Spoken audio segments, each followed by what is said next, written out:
I would love to add my welcome to each and every person who is here, who's taking the time to be with us. If this is on Sunday morning for those of us in the sanctuary, or if you are watching it online at whatever time this is.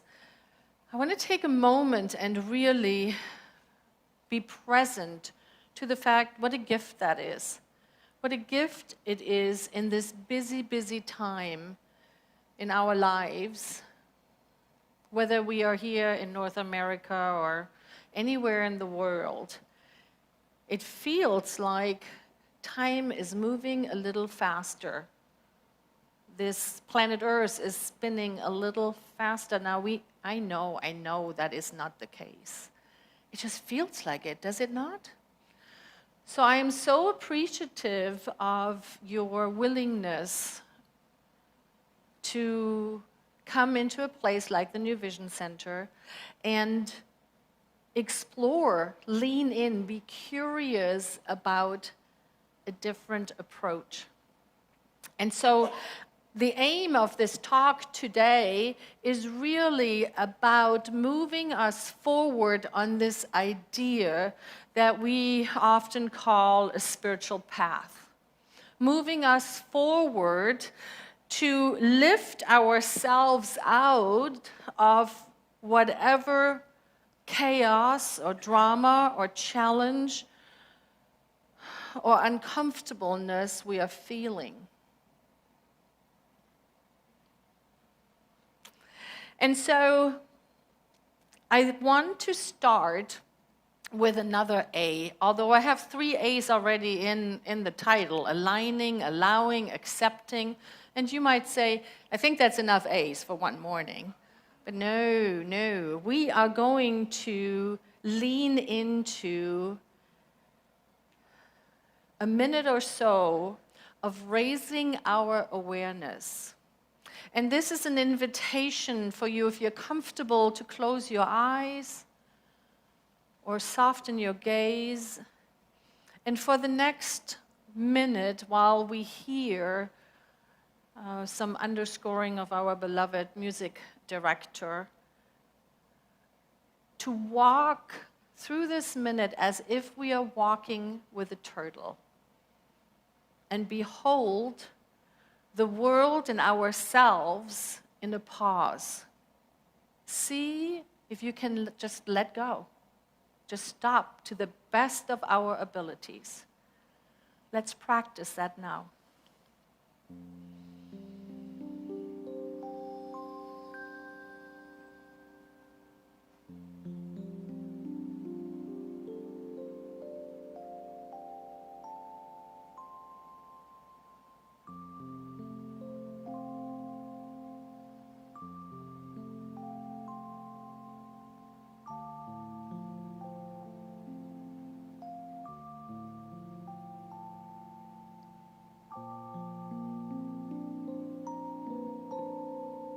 Just allowing yourself to be in this now moment, which might be a little easier in the sanctuary where we don't have so many distractions than if we are at home on a device. And then gently coming back and just noticing, do I feel different? Do I feel like my senses are refreshed to be present to what is happening right here, right now? That is my hope, my desire, the aim of these 20 minutes or so that we get to spend with each other. And so we turn to the first A of the title, really, aligning. We heard this word a lot, right? And I remember when I first discovered this teaching, I was really questioning, what is that? What do I align to, and how do I do that? But it sounds so good, right? We want to align ourselves, and often that word, that feeling is used when we talk about our purpose here on planet Earth, right? Aligning with our purpose, aligning to that which is greater than we are, perhaps, letting go for a few precious moments of this infatuation with all things happening here on planet Earth, and giving ourselves the time to just be. To be with spirit, to be with calming music, to be in meditation, to be painting. That moment when we consciously move ourselves away from whatever is happening that is so darn mesmerizing right in front of us. And I think that centers like the New Vision Center, places that remind us that we are so much more than this bag of bones, help us get back. This morning's meditation, the gentle reminder, if your thoughts have wandered, which they do, just gently bring them back. How wonderful if we could build those reminders into everyday activities. That is really when we say we are a center whose mission it is to live spiritual teaching. It's just that. Coming up with ideas of how we can remind ourselves first and foremost, and one another, to align back to the truth, to those true truths, as Reverend Leslie calls them. And what are they? Well, all we have to do is think about the first step of our affirmative prayer, which says, God, Spirit, Source, infinite intelligence is all there is. Period. No need to explain more. No need to expand. If that is all there is, then what does that mean? That each and every one of us is within that oneness. There is no otherness.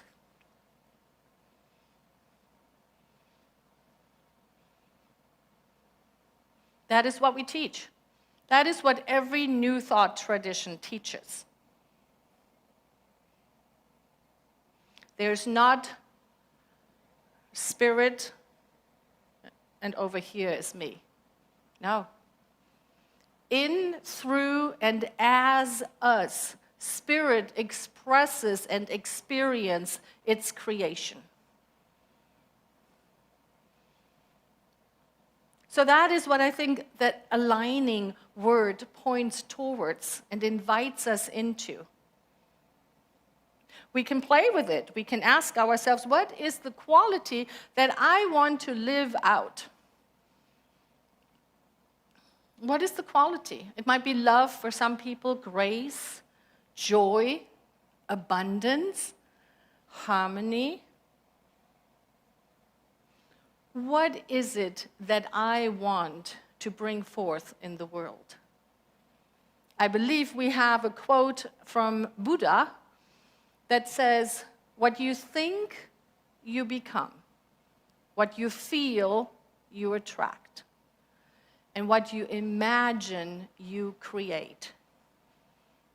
Don't we love a good quote like that? Especially if life is going well, right? We're like, look at me.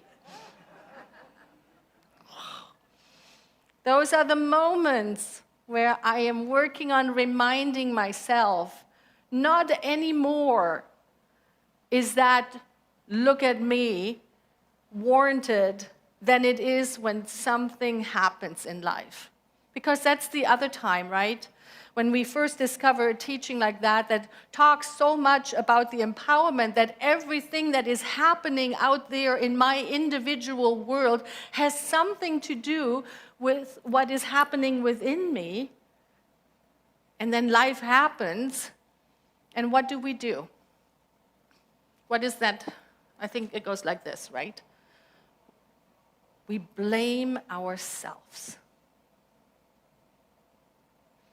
So how then can we strengthen the experience of knowing that while I am one in the one, while whatever is happening through me, as me, is the divine, there are moments where my humanness has an opinion, has an idea, interrupts that flow that happens naturally when I am in alignment.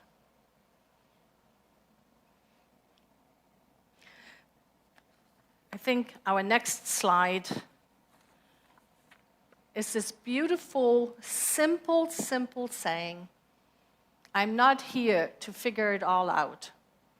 I'm here to love life and to allow it to love me back. That points to the second A, right? Allowing. When we are in that space of allowing, take a moment, remind yourself of a moment where you allowed life to love you back. Perhaps it was being with a beloved, getting some great news, feeling so connected to the divine in a meditation that you had no question left. Allowing life to love yourself. We all heard that is only possible in this now moment, right here and now. That is why we work so much to bring ourselves into the present. And I think we all have experienced what we see in this cartoon. There's a line in the supermarket, and one person turns back and says, I want to learn to live in the moment. Just not this moment. I want a different moment, maybe one on the beach. Right? Anybody ever had that experience? Oh, you don't need to raise your hands, but I see them. I'm with you, right? Yes, in theory, this sounds so darn good. I want to be present in this now moment. But what that asks of us, that we bring our whole self into that moment. That we allow everything that is present. That we don't edit out the things we don't like to see. That we have such a trust that we are made in the image and likeness of the divine. So knowing that whatever hiccup is happening is just a human experience. To remember that in those moments. And that brings us to accepting. Accepting what is. This week, as I was sitting with a couple beloveds who the theme of the week was, I cannot believe this is happening again to me. That was the theme of the week.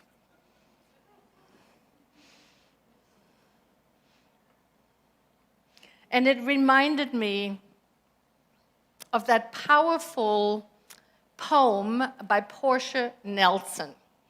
And before I'm going to share that poem with you, I want to invite you to be aware of if there's a place within you that says immediately, oh, I know that one. Not, oh, I know that one, but I know that one. You know that energy when we hear something and something in us says, oh, I know that. what happens? The moment we do that, we cut ourselves off from curiosity. Because you, I, all of us are very different people this morning, even if we're sitting in the same chair that we have been sitting in for years at this center, or if we've been watching for years. We are very different people because we are going through what all of nature goes through, and that is the constant evolution, the upward spiraling of life itself. Yes? Can you feel it? I am not the same person I was when I first set foot into this sanctuary. Thank goodness.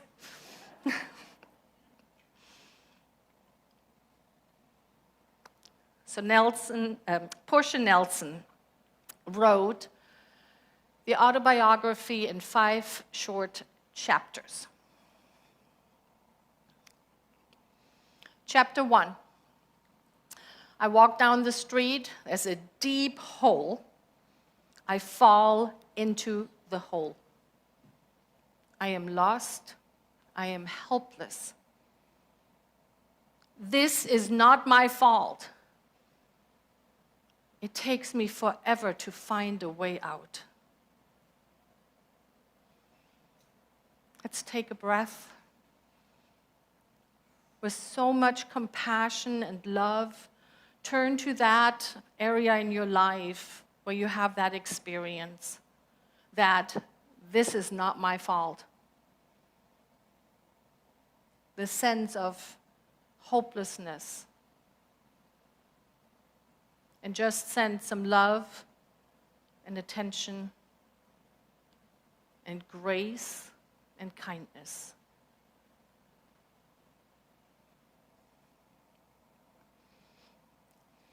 Chapter 2. I walk down the street. There's a deep hole in the sidewalk. I fall in. I cannot believe I'm in the same place. This is not my fault. It takes forever to get out.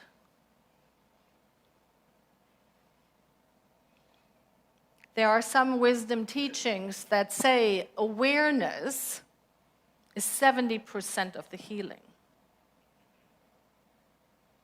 And yet, I don't know about you, but oh my goodness, have I found myself at different times in my life in the same hole.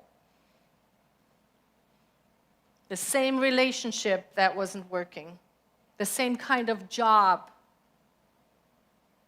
The same reaction to when certain things happen. The same anger that came up within me. Take a moment. Feel into what is that. I cannot believe I'm in this hole again. What is that for you? Just hold it lovingly, with compassion.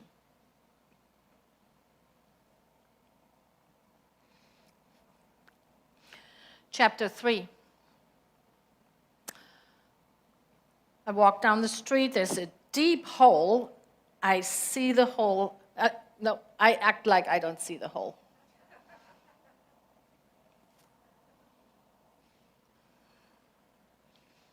I heard those laughs, right? I don't see the hole. I fall in. It is my fault. My eyes are wide open. I get out immediately. Don't we love those moments when we're going through something and we finally get to the point that we realize that I have something to do with anything and everything that is happening in my life, even if it comes to us through race consciousness or the collective unconsciousness, as Jung calls it. The moment we can take responsibility, we are empowered to change it. Yes. Yes? Yes. The moment we take responsibility, we are empowered to change it. My eyes are open. It is my fault. We are not saying, the poem is not saying, I'm the one who dug the hole, but I am the one who found myself back in it. That is empowerment. I open my eyes, I get out immediately.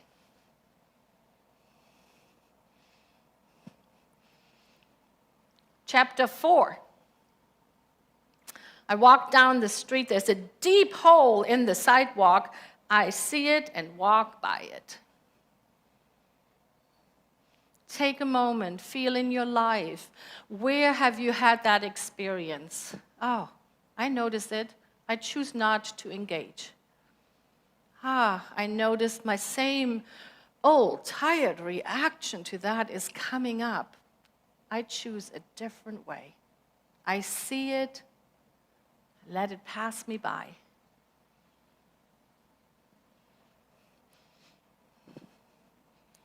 Chapter 5. I walk down a different street. Is that great? Is that just, I love that. Portia Nelson. It is one of those stories, I think because it's so lighthearted, it allows me to ask myself and to lean in with curiosity. Which chapter am I in right now? And sometimes I acknowledge to myself, I'm in chapter 2. Look at that. Just so annoyed by being in the same place. Not helpful. Not helpful, right? That's what the benefit of this story, and also I think the benefit of life is. As we make our way through our individual spiritual journey, which looks very different for each and every beloved, which is great. But as we make our way through our individual path, on our individual path, through our stories, we can lean into another, one that we might have learned from. It quickens. It quickens the way we walk through it. And yes, at all times, we are in different chapters, in different areas of our lives, are we not? Yeah. And how wonderful that we can recognize it and then ask ourselves, lean in with curiosity, how might I support myself to move upward on that spiral? Yeah. Spiritual practice. That is the answer. It is always, always the answer, whatever the question. If the question is, I don't see it. I hear it, it sounds good, but I don't feel it in my life. I don't feel like it's applicable to my individual experience.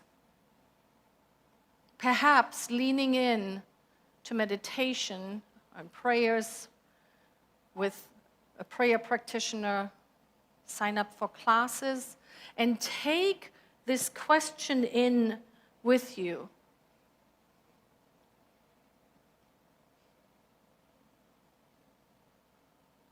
Show me. Show me how I am empowered to change my life. Show me.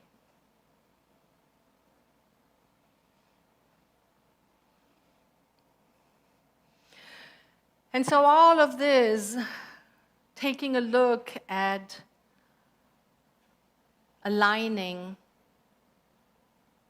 allowing, and accepting, if we can turn our focus towards the deep belief that everything that is happening is for our soul's greatest unfoldment.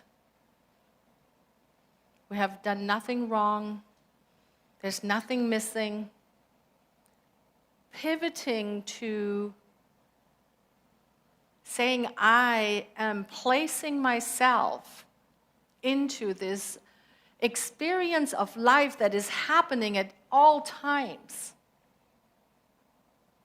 uplifts us out of the even deepest hole in the sidewalk.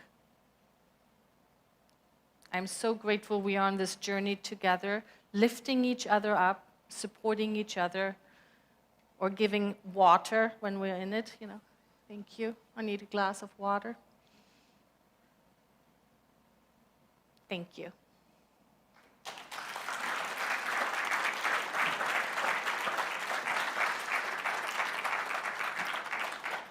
And now let us do what we do here at the New Vision Center.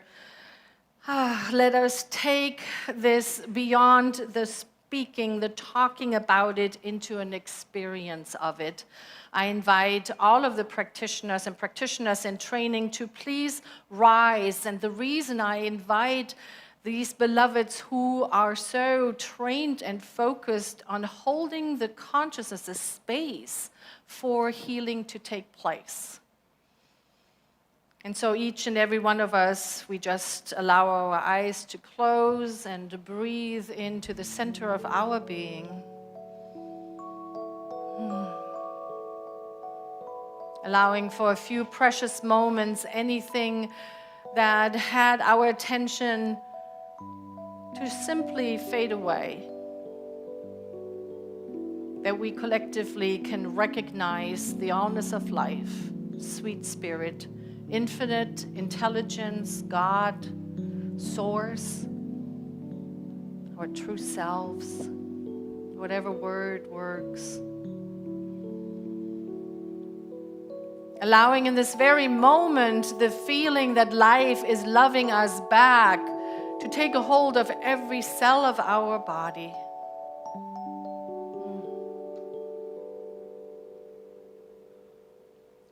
And it is here that we recognize that we are of it, that we are one in it, we are one in the one. There's no separation. It is the great I am. It is this place within us that is of the Most High. It is where we experience love and peace and grace and joy, abundance.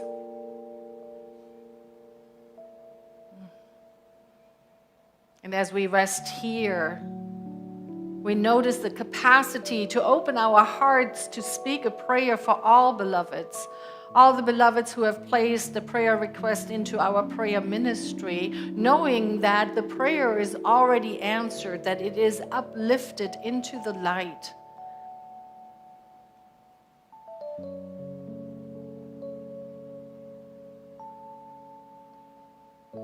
Allowing ourselves to feel being one in the one. And to notice that we are open to give of that God quality as much as we can. For we are vessels of the divine.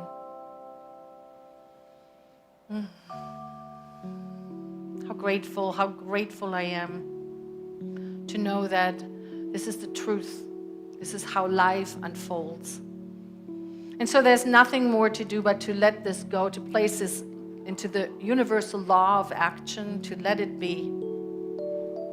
And together we call it done. And so it is.